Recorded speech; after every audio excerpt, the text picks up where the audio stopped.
Hello and welcome to the big picture. The attacks on Africans in Delhi and other parts of the country in the last several months has assumed serious diplomatic dimensions. While last week a Congolese student was beaten to death by locals here in the capital, apparently over hiring an auto rickshaw, the subsequent string of events of attacks on different African nationals are also a matter of serious concern. We had witnessed some months back a Tanzanian being beaten up in what was dubbed as road rage in Bangalore. We have also seen 3 nationals cornered and beaten up by a mob in the Delhi metro station. An Aam Aadmi Party minister had led a raid on Africans living in a locality in the capital last year. A string of these events has forced the African diplomats to take up the matter at the highest level of the Indian government. The government is also trying to pacify them. Minister of State for External Affairs General V.K. Singh has, however, termed some of these incidents as minor scuffles and blamed the media. Meanwhile, African missions are talking of advising their students not to come to India till conditions improve. Is it racism and xenophobia, or as some call it, Afro-phobia, which is behind these incidents? Or is it simple cases of law and order problem or road rage or misunderstanding?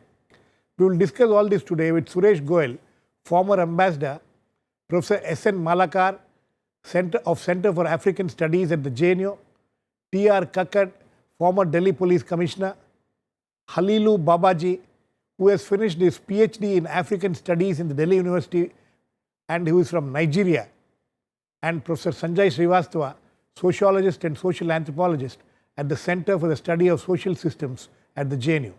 Welcome to all of you. Mr. Kakkar, how do you see this string of incidents? The police are saying that these are not cases of racism, these are not cases of xenophobia, these are just law and order problems, and even the Minister of State for External Affairs saying that these are all minor scuffles.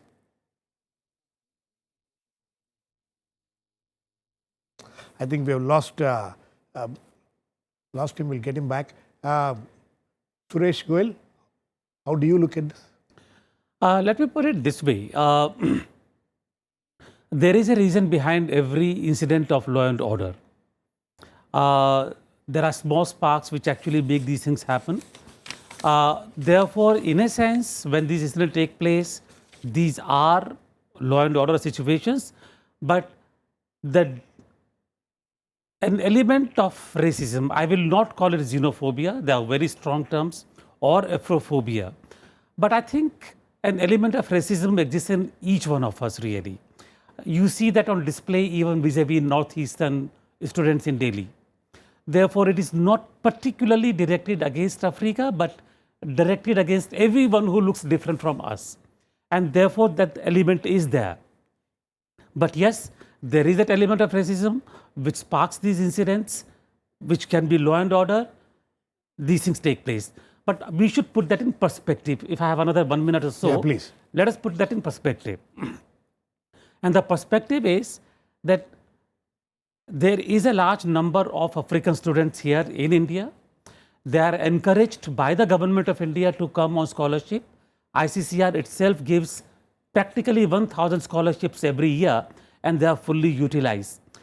There is a historic relationship between India and India, Africa. There is a kind of understanding that we have come from the same kind of colonial kind of a history. So there is that understanding, even at the level of people. There are people though, and they exist all amongst us, where the distinction of color, the distinction of race, the distinction of all kinds of things really, they come into play. But those are some things which I think we need to control. We need to treat them properly. We need to basically make sure that they do not come in the way of the long-term picture. Okay. Professor Sanjay Srivastava, how do you look at this? Suresh Goel says that, and I'm sure all of us need to agree, and all of us should admit this fact, what he's saying, that there is an element of racism in this country amongst all of us. And is that just that element of racism which is showing up? Or, as the officialdom would like to make us believe that these are all law and order incidents, don't blow it up, And as General V.K. Singh is now saying, is now blaming the media for all this. Let me just ask you first, just that you'll have to forgive me for my voice. I have a bad throat and I'll do my best. You know, I think one of the things we need to recognize is to recognize the fact that there is a problem here. What is increasingly happened over the last 5-10 years, we increasingly said there is actually no problem. These are just minor issues. No, these are not minor issues. These are deep-rooted historical, cultural aspects of our life.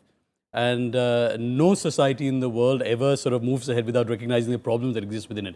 If in the West there is a greater understanding of how to deal with non-white people, it is because they've dealt with it head on. Right? They've said that, yes, this is what's happened to us historically.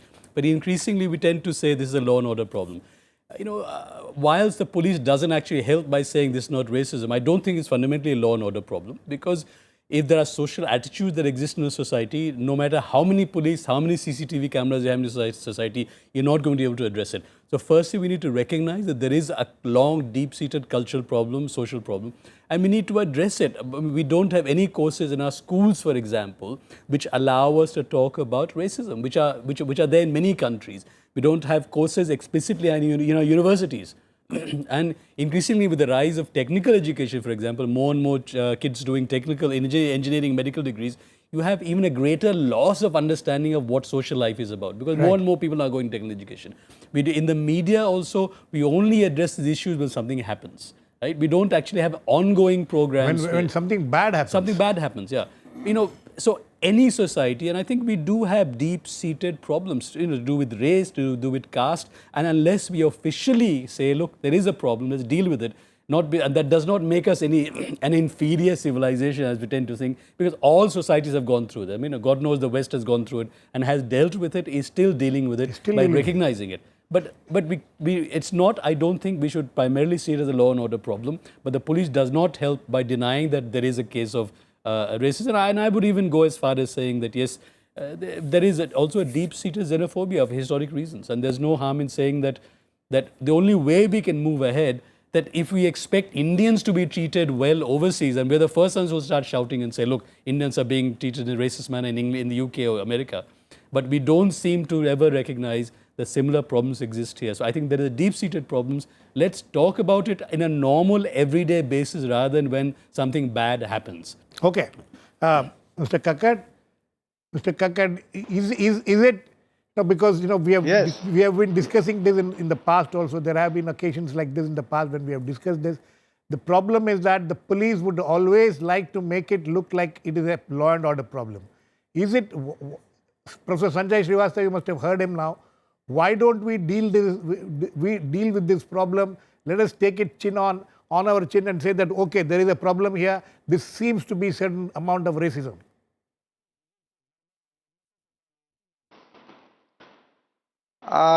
See, the police has a role to perform.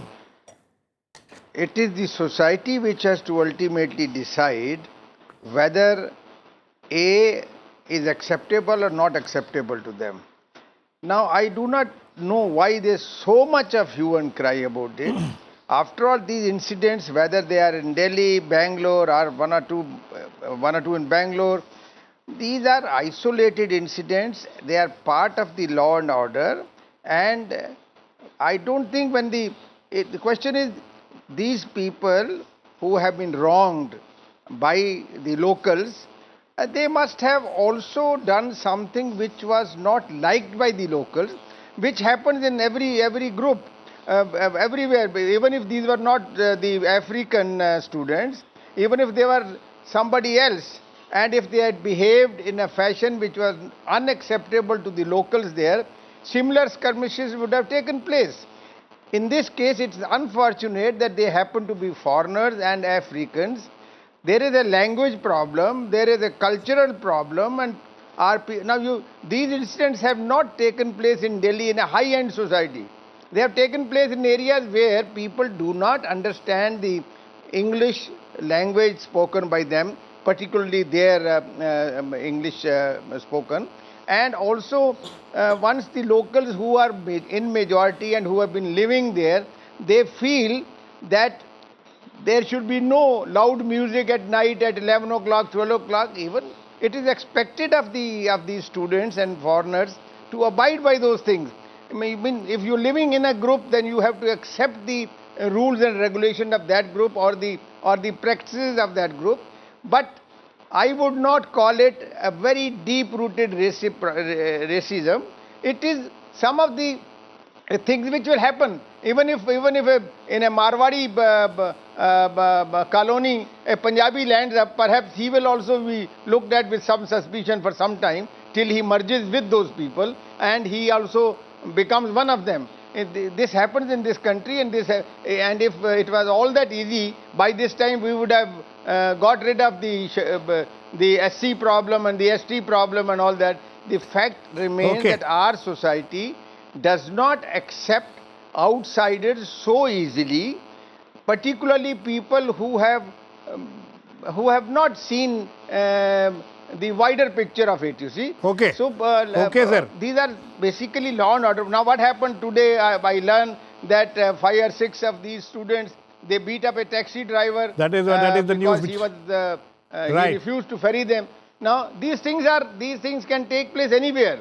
Please, it is only I dare to say that all this is being done just for the TRP purposes, just for the TRP purposes. This could be sorted out locally General with the VK police, Singh with the social organizations, with anybody else. Sir, I'll come back to you. The points which you have made are interesting points. Professor Malakar, you have been dealing, you are in the African Studies Department, you are dealing with students, I'm sure, coming from African countries, your issues regarding, Africans.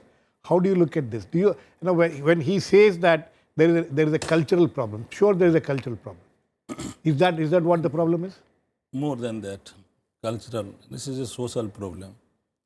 The very characteristics of our society has reflected times and again this racism in this country. We have casteism, we have untouchability, we have intolerance, we have many things because this is deeply rooted in our society. And I am not saying Babasaheb Ambedkar has deeply studied about this. So for a long time, culturally and socially, how our mindset has been created in this country in a Hindu society. And this is taking place now every day when we are giving impetus to the Hindu culture, where Hindu culture has been always based on the racism, casteism, untouchability. This is deeply rooted in the mindset of our society. And that is why this is reflecting time and again, not in context of Africans, in context of Indians also. So this is how now at bigger level it is reflecting such kind of events is taking place.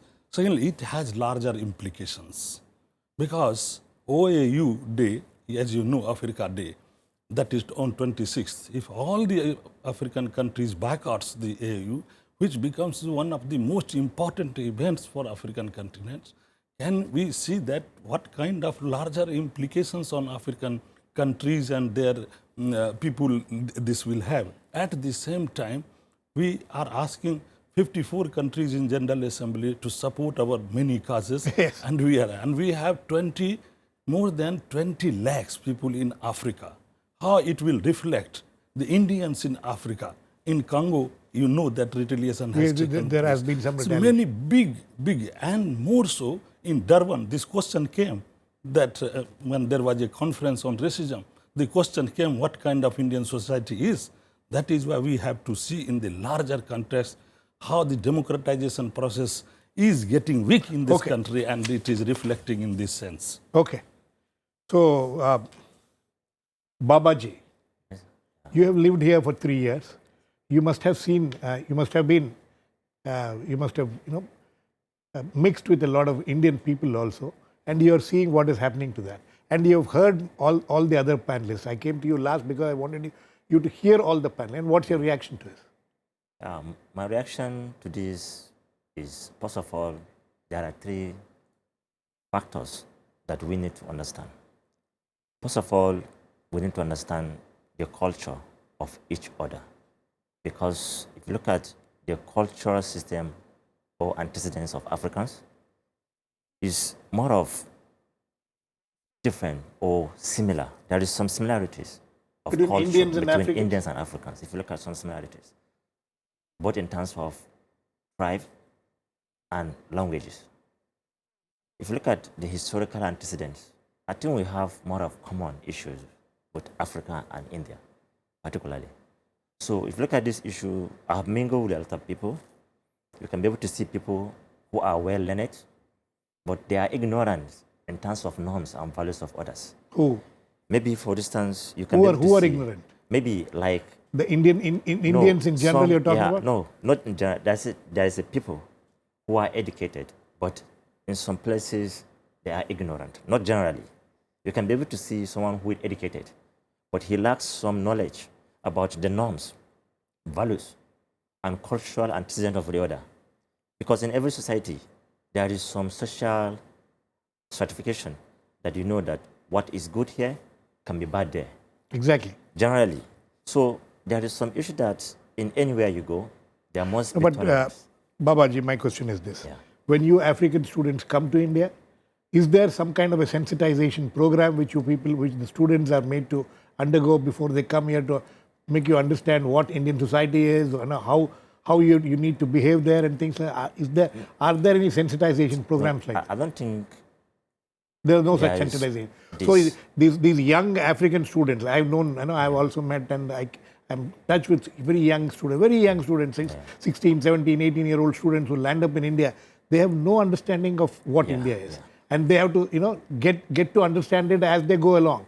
You think that is where the problem lies? So if you look at, it's not the way, because if you look at when people or students are going to other country, they always feel like they can be welcome in any instances because they feel that they have no difference in terms of color, in terms of skin, whatsoever.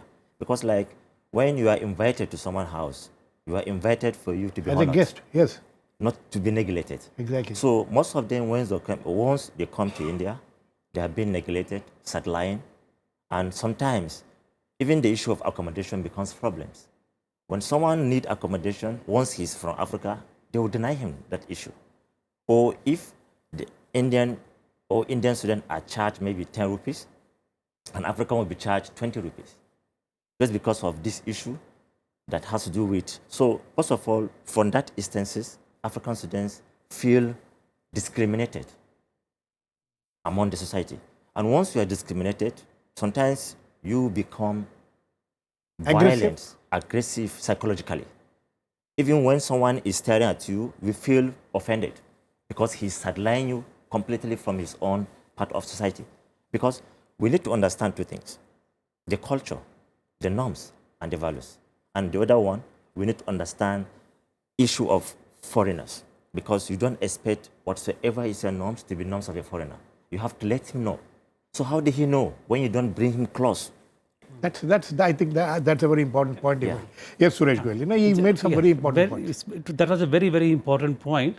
I just wanted to briefly mention that I know that there is no orientation program or kind of a sensitization program done in the countries from where they come, because it's Shouldn't it be the Indian government's responsibility to do that?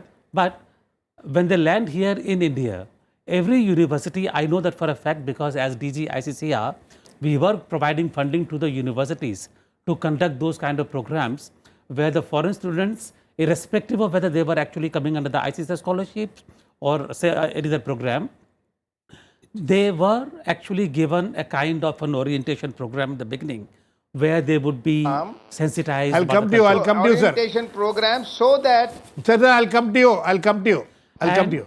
And also from the countries where English was not the first language, Yes. they were also given an English language program.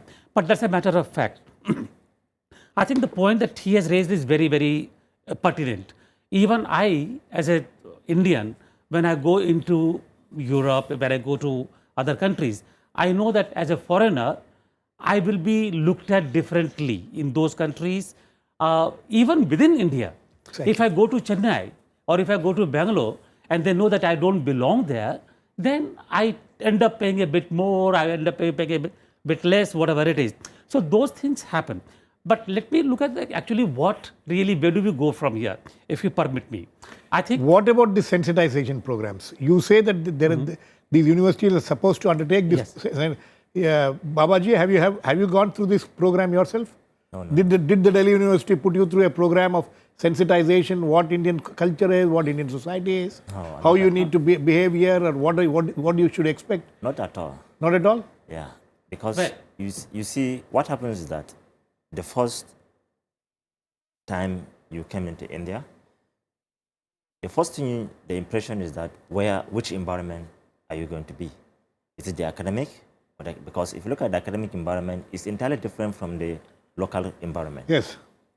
The academic environment is a place whereby you have full, You feel more comfortable comfortably more comfortable. as if you are Outside at home. But once you go to the local, you feel completely discriminated. It's a completely different Yeah. world. And that is an important. Yes, Mr. Kakkar, you wanted to come in. How much did the police play a role in this? Because these incidents, because police, see, only police role will come in only once the incident takes place, or to see that the incident does not take place, there is a little more patrolling. What I want to say is, since these incidents have an impact on our foreign relations or relations with the African countries, I suggest it is now time that the Ministry of External Affairs, in conjunction with the HRD ministry, run some programs for them. Tell them what is expected of them in India, what sort of people are people, how do they behave, what would be reaction to their certain behavior, so that there is, at least they know what sort of culture they are going to face. And as a guest was now telling, see, we have these inbuilt inhibitions from city to city, from state to state.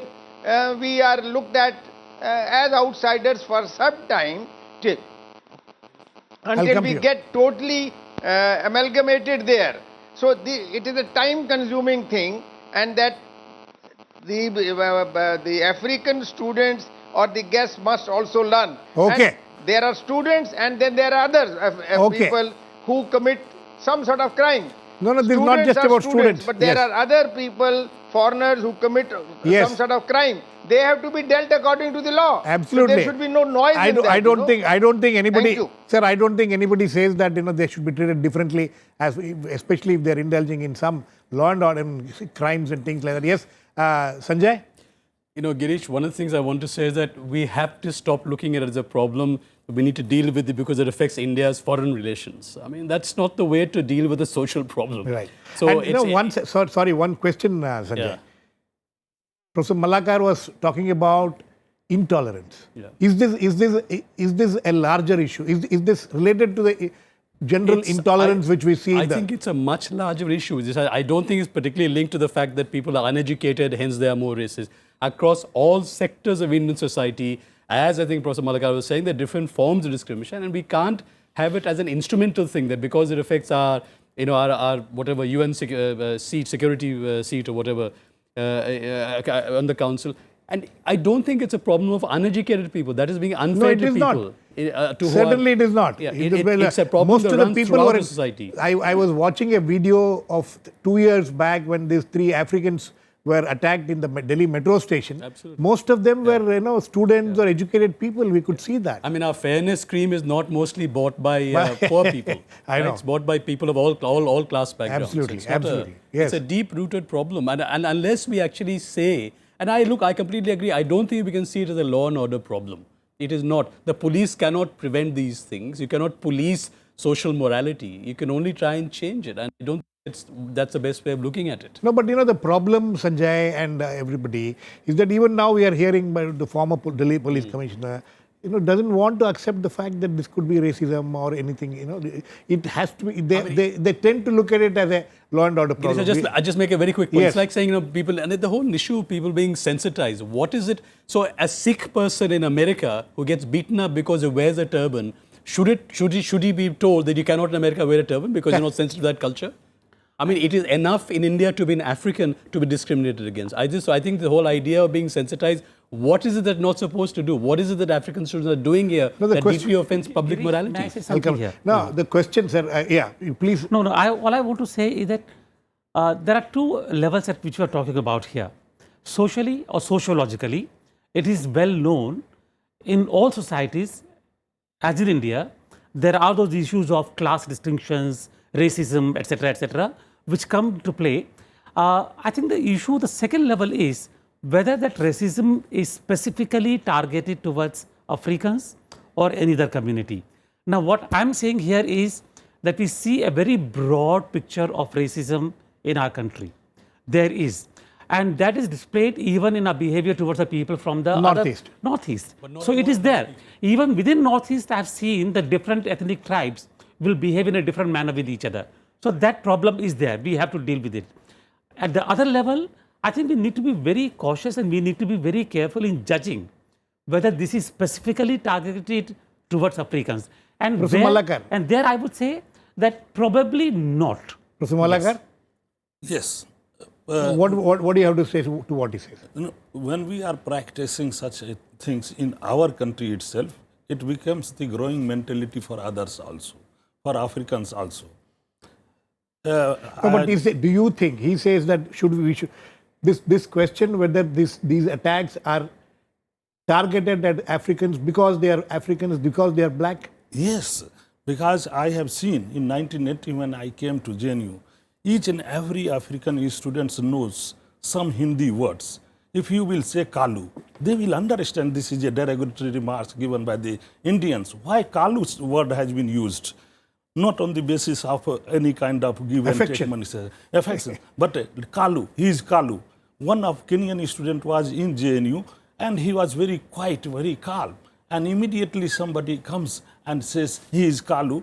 He thought that he doesn't understand the meaning of Kalu, but African student knew that he has been derogatorily said Kalu. So he became so aggressive.